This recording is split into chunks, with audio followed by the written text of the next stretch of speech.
이시정 지사가 거리두기 3단계 전국 시행을 정부에 건의했는데요. 할 거면 빨리 하자. 대량 실업은 어떡할 거냐 의견이 분분합니다. 서울로 이송된 음성 확진 환자가 청주로 도주해 연쇄 감염 우려가 컸는데요. 방역 당국이 이 환자를 경찰에 고발하기로 했습니다. 코로나19 신속 항원 검사가 충북에서도 시작됐습니다. 30분 안에 초기 진단이 가능한데 증상이 없는 사람만 대상입니다. 코로나19 경기 침체 속에서도 충북이 올해 투자 유치 10조 원을 달성했습니다. 온라인 투자 유치와 기존 기업 증설이 주효했습니다. 여러분 안녕하십니까? 계속해서 충북 지역 뉴스입니다. 충북의 확진 환자가 가파르게 증가하면서 이시종 충북지사가 사회적 거리두기 3단계 전국 시행을 정부에 공식 건의했는데요. 3단계 시행은 모든 사회경제 활동이 원칙적으로 금지되는 만큼 대량 실업 탓세 등에 직면할 수 있어 지금까지 신중론이 많았는데 한편에선 차라리 빨리 시행하자는 목소리도 나오고 있습니다. 허지희 기자입니다. 충주 시내에 내걸린 폐업 현수막. 사회적 거리두기 2단계 시행으로 9시 이후 영업할 수 없는 개점 휴업 상태가 지속되자 업주는 14년 만에 폐업을 결정했습니다. 폐업 신고로 소상공인 대출금을 갚아야 하지만 줄어드는 보증금이라도 건지기 위해서입니다. 보증금에도 자꾸 까는 상태고 월세를 차라리 한 달 딱 그냥 문 닫는 게 낫지. 이건 문만 열었지 뭐 영업이 진행되지가 않잖아요. 이처럼 직격탄을 맞은 자영업자들 가운데 사회적 거리두기 3단계 상향을 차라리 빨리 시행하자는 목소리를 내는 사람이 많아지고 있습니다. 직원 인건비까지 고정비용만 수천만 원 하는 대형 식당도 마찬가지. 찾는 사람이 없어 매장 내 거리두기가 알아서 된다는 자족까지 나옵니다. 어차피 안 나와요. 아마 대도시에서 1,070명, 1,000명 넘어가니까 불안감을 느껴서 지금 안 나와요. 그리고 지역에도 확진자가 많이 나오잖아요. 시장 상인들 역시 거듭된 격상에 피로감을 호소하고 있습니다. 확실하게 전 국민이 한꺼번에 한 보름 10일 딱 해갖고 끝을 내야지. 자꾸 찔끔찔끔 하다 보니까 자꾸 생활은 더 어려워지고 그러니까. 하지만 3단계 시행은 마트나 편의점 등을 제외하고 사실상 모든 경제 활동이 봉쇄되는 것. 특히 중단기 일자리가 줄어드는 대량 실업 사태에 직면할 수 있어 정부는 쉽사리 결정짓지 못하고 있습니다. 직원들은 더 힘들죠. 달달이 지금 월급 200 얼마 받아갖고 사는 사람들인데. 또 음성적인 영업 행태 등 시민들이 방역 수칙을 지키지 않는 한 거리두기 상향이 의미가 있냐는 지적도 있습니다. 정부는 3단계 시행이 결정됐다, 사재기가 유행하고 있다 등의 혼란을 야기하는 허위사실 유포는 엄정 대응하겠다는 방침. 그러나 확산세가 잡히지 않을 경우 3단계를 시행할 수도 있다는 여지를 남겨 혼란과 불만 또한 커지고 있습니다. MBC 뉴스 허지입니다. 충북에서 코로나19 확진 환자 3명이 숨졌습니다. 어제 몸살 증세로 제천의 한 종합병원을 찾은 70대가 확진 하루 만에 숨졌고 청주 요양원 관련 80대 확진 환자 2명도 폐렴 증상으로 사망했습니다. 충북의 코로나19 사망자는 이로써 15명으로 늘었습니다. 어제 서울로 이송된 음성 확진 환자가 청주로 도주해 큰 소동이 벌어졌었는데요. 다행히 바로 붙잡혔지만 택시기사가 고스란히 위험에 노출됐고 지구대 경찰들도 격리됐다 음성 판정을 받고 나서 귀가하는 등 가슴을 쓸어내려야 했습니다. 음성군은 이 환자를 경찰에 고발할 방침입니다. 조미애 기자입니다. 도주한 50대 확진 환자를 태운 택시가 지구대에 도착합니다. 음성 소망병원에서 서울로 이송돼 국립정신건강센터에 입소하기 직전 달아나 택시를 타고 청주로 온 것입니다. 다른 보급차가 늦게 도착했는데 거기에 타고 계시던 환자분이 화장실이 급하다고 하셔서 먼저 인계를 하게끔 했거든요. 그 사이에 안전벨트를 풀고 문을 열고 몰래. 환자복 차림의 이 58살 여성은 택시기사에게 집이 아닌 청주의 모 상가를 가자고 했지만 청주가 낯설었던 택시기사는 길을 물어보려 인근 경찰지구대로 차를 몰았습니다. 확진 환자는 택시 안에 두고 본인만 지구대로 들어가 그나마 접촉자를 줄일 수 있었습니다. 상황 근무자가 나가서 얘기합시다 해서 출입을 못하게 막았던 거죠. 얘기를 하니까 빙설수설 얘기를 하더라. 자기가 몰라서 네. 이렇게 오니까 가까이에 쪽에 오니까 풍청지구대가 있길래 지리교실 받으려고. 붙잡힌 환자는 다시 서울로 이송돼 입원하면서 도주국은 일단락됐지만 당시 현장에 있던 지구대 경찰 7명은 한 치안센터에 격리됐다 음성 판정을 받고 나서야 귀가했습니다. 하지만 서울로 되돌아간 택시기사의 검사 결과와 잠복기 가능성도 여전히 예의주시해야 하는 처지입니다.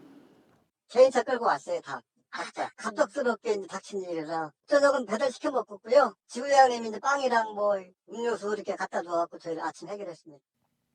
서울에서 공조 요청을 받고 곧바로 택시기사를 지구대 밖으로 데려나온 경찰의 민첩한 대응이 아니었다면 순식간에 접촉자가 불어날 수 있던 상황.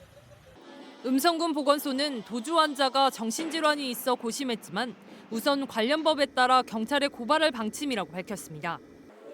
코로나19와 관련해 입원이나 격리 조치를 위반하면 1년 이하의 징역 또는 1,000만 원 이하의 벌금에 처해집니다.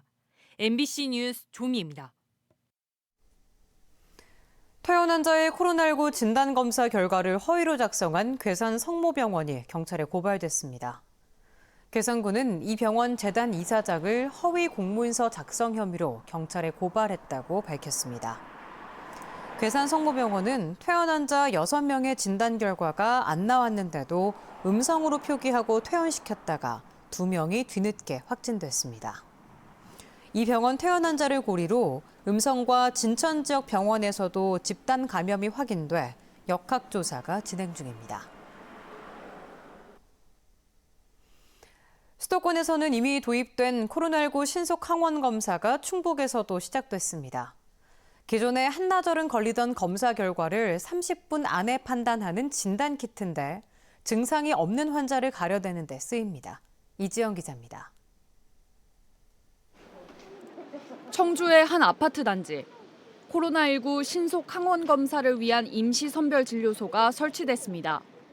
진단키트를 이용해 표준 분석법인 PCR 검사보다 10배 이상 빠르게 현장에서 결과를 알 수 있게 되자 방역당국이 취약계층과 집단시설을 우선적으로 출장 검사에 나선 겁니다. 힘드시고 어렵고 이런 분들 우선적으로 오전 10시부터 시작했는데요. 한 100여 분이 왔다 가셨어요. 충주에는 신속 검사를 위한 전용 공간이 마련됐습니다. 집단 감염과 전파 우려가 큰 노인, 장애인 보육시설, 운수업계 종사자들이 우선 대상이지만 혹시나 하는 마음에 검사를 원하는 시민 또한 무료로 받을 수 있습니다. PCR 검사처럼 최소 하룻밤을 자가격리하지 않아도 되는 만큼 검사를 독려하기 위해서입니다. 학생 돈으로는 좀 무리가 있었거든요. 머뭇거리고. 그래서 무료일 때 지금 빨리 오는 게 낫겠다 싶어가지고 왔어요. 원래 하루 정도 걸린다 했는데 30분으로 줄어가지고 제가 생활하는데 많이 지장이 없을 것 같아. 다만 정확성이 떨어지는 만큼 신속 항원 검사는 의심 증상과 역학적 연관성이 없는 사람만 받을 수 있습니다. 채취한 검체를 시약과 섞어 진단키트에 떨어뜨리는 신속 검사는 유전자를 증폭해 분석하는 PCR 검사보다 정확도가 10%가량 낮기 때문. 방역당국은 의심 사례가 나올 경우 PCR 검사로 재차 확인해 사각지대를 줄이겠다고 밝혔습니다. 지금 무증상 감염자들이 굉장히 많이 늘어나고 있어서 이분들을 신속히 찾아내서 확산을 예방하자는 데 그 목적이 있습니다. 지금까지 진단키트 12만 개를 확보한 충청북도는 24만 개까지 늘려 취약시설을 제하고도 충분히 검사를 받을 수 있도록 할 계획입니다. MBC 뉴스 이지연입니다. 제천시가 선제적으로 시행한 택시 버스 운수 종사자 전수 검사에서 시내버스 기사 1명이 양성 판정을 받았습니다. 제천시는 해당 운전기사와 구내식당에서 함께 식사를 한 23명이 자가격리에 들어감에 따라 앞으로 2주간 51번과 58, 59번 노선은 기존 15분에서 30분으로 배차 시간을 감축하고 120과 150, 160, 170번 노선은 운행을 임시 중단합니다. 제천시는 전체 운수 종사자 710명에 대한 검사를 신속히 진행하겠다고 밝혔습니다. 코로나19와 경기 침체 상황 속에서도 충청북도가 올해 투자 유치 10조 원을 달성했습니다. 온라인 투자 유치와 도내 기업의 증설을 유도한 것이 주요했습니다. 신병관 기자입니다. 중북권 광역 물류센터 입지로 청주를 택한 업체가 충청북도 청주시와 협약을 체결했습니다. 최근 택배 물량이 늘어나면서 오는 2022년 센터가 완공되면 하루 고용 인원이 1,500여 명에 이를 것으로 보고 있습니다. 그러면 3교대로 했을 때 한 일 고용 인원이 한 1,500명 정도 예상하고 있습니다. 그래서 그거를 요새는 대부분 정규직으로 하고 있기 때문에 그런 고용 유발 효과가 꽤 있으리라고 생각합니다. 충청북도가 올해 유치한 투자는 10조 700억 원. 지난해보다 8천억 원 정도가 줄었지만 코로나19 상황에서도 2년 연속 10조 원을 넘겼습니다. 전국 최초로 투자 유치 설명회를 온라인으로 생중계하고 이메일 전화 상담 비중을 높여 코로나19 상황에 대처했습니다. 해외 출장이 어려워지자 국내에 들어와 있는 외국 기업을 공략했고 도내 기존 기업들에게 보조금을 확대해 증설을 유도한 것도 한몫했습니다. 과거에는 이제 수도권 이전 기업을 중점적으로 유치를 했었는데 이동이 어렵다 보니까 도내 기업들 증설하는 부분에 좀 관점을 주자. 충청북도는 각 실국별로 관련 기업을 책임지는 기업 유치 담당제를 현재 50여 곳에서 내년에는 600여 곳으로 늘릴 예정입니다.